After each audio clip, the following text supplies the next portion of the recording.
During the period April 2018 to July 2018, I represented Michael Cohen. Today, I can talk to you about what Michael Cohen told my law partner and me because Michael Cohen waived the attorney-client privilege at the request of the U.S. Attorney's Office for the Southern District of New York.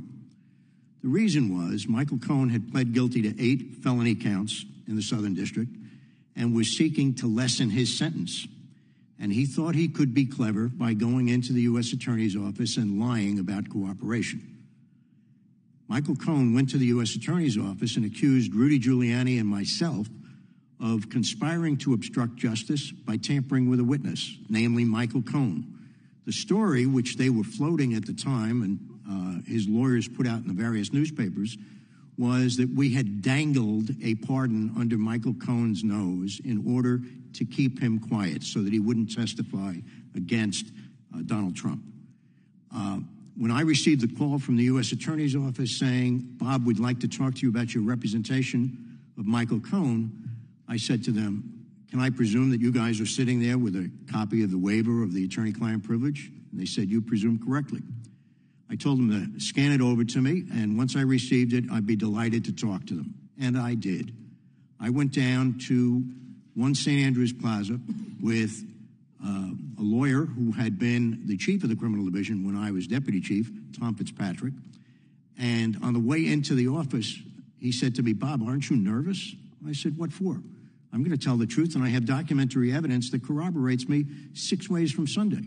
I said, there's nothing to be nervous about. And in fact, I said, I'll bet you $10 I'll have these people laughing within 15 minutes. I won the bet. I went up and I sat with 2 assistant U.S. attorneys, Tom McKay and Nick Rose, as well as 2 FBI agents whose names, unfortunately, I don't remember. We had a grand old time. I explained our entire history with Michael Cohen through emails and text messages. I explained the many, many lies that Michael Cohen told us. Most especially, I told them that when we first met Michael Cohen in April of 2018, keeping in mind now that I read Michael Cohen's testimony from yesterday's trial in New York on the way down on the train, and virtually every statement he made about me was another lie, a lie that can be proven not just by me denying it, but by myself, Jeff Citron, or Rudy Giuliani, or emails or text messages. Virtually every statement that he made. What he tries to do is he picks out, cherry picks, certain emails or text messages and tries to make them look like something else. The story he told yesterday was that Rudy Giuliani and I were somehow conspiring to try and keep him quiet, to try and keep him from flipping. That's the term we use in the trade for cooperating. That's ridiculous. The first day that we met with Michael Cohen at the Regency Hotel, at his request, and there's email correspondence that show this, we went up there. I had never met Michael Cohen before. I didn't have any idea who he was or what sort of problem he was in. I saw this guy in a conference room at the Regency Hotel marching back and forth like a tiger in a cage. He was absolutely manic. He looked like he hadn't slept in 4 or 5 days.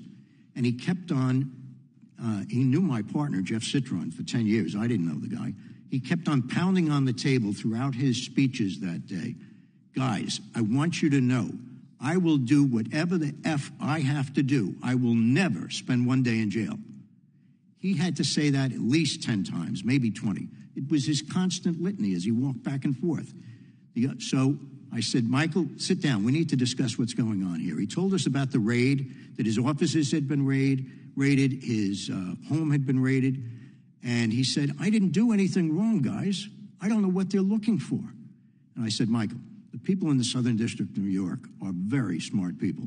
They got a search warrant for a lawyer's office. You can't do that just by going to the U.S. attorney. You need to go to Maine Justice and get approval from Maine Justice. You need to show them that you have proof that a crime has been committed and that the evidence of that crime is going to exist at the site to be examined.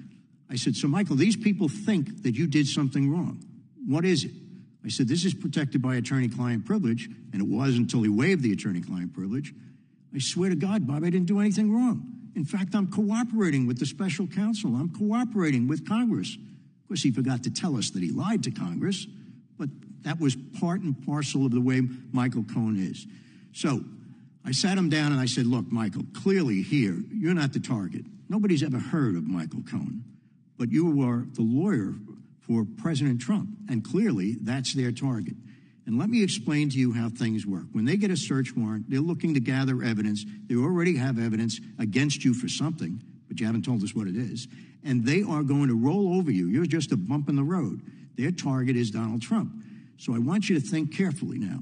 And by the way, up to this point, he had told us when he introduced himself to us that 2 nights before, he was on the roof of the hotel, of the Regency Hotel, seriously considering jumping off, committing suicide, because he couldn't handle the pressure of the legal problems that he saw coming his way.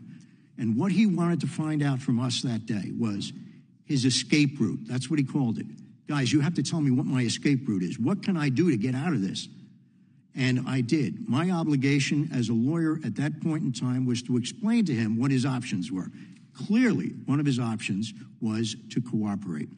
And I said to him, I said, Michael, the way this works is if you have truthful information about Donald Trump, that's clearly what they're looking for, I can have all your legal problems solved by the end of the week. His response, I swear to God, Bob, I don't have anything on Donald Trump. I said, Michael, I want you to think carefully about this. I probably came back to this subject 10 or 20 times during the 2-hour period.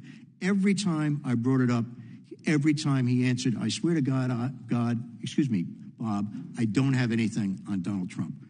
I said, Michael, whatever you have has to be truthful. If you think you can go in there and tell these people lies, you're crazy. It's going to backfire on you. You can't do that. So do you have anything on Donald Trump?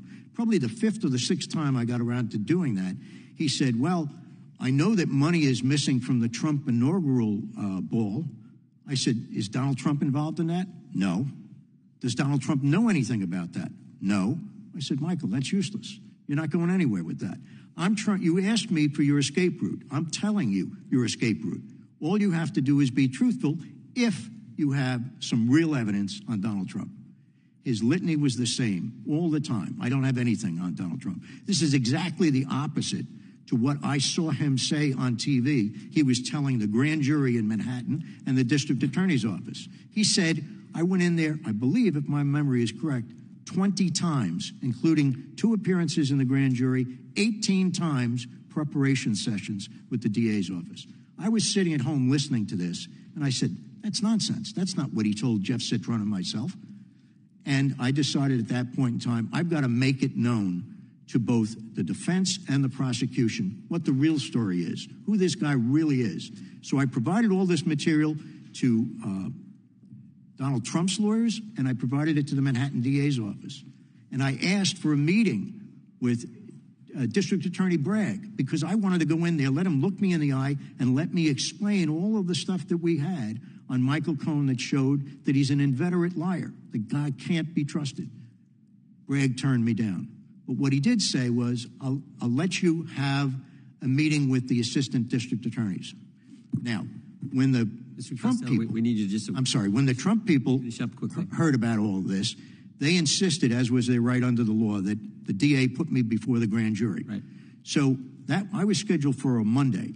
On the Friday before, I gave the DA's office the courtesy of a Zoom conference for about an hour and a half. 8 assistant district attorneys and me on the other end. I explained. They didn't really ask me any questions. They just said, what do you want to say?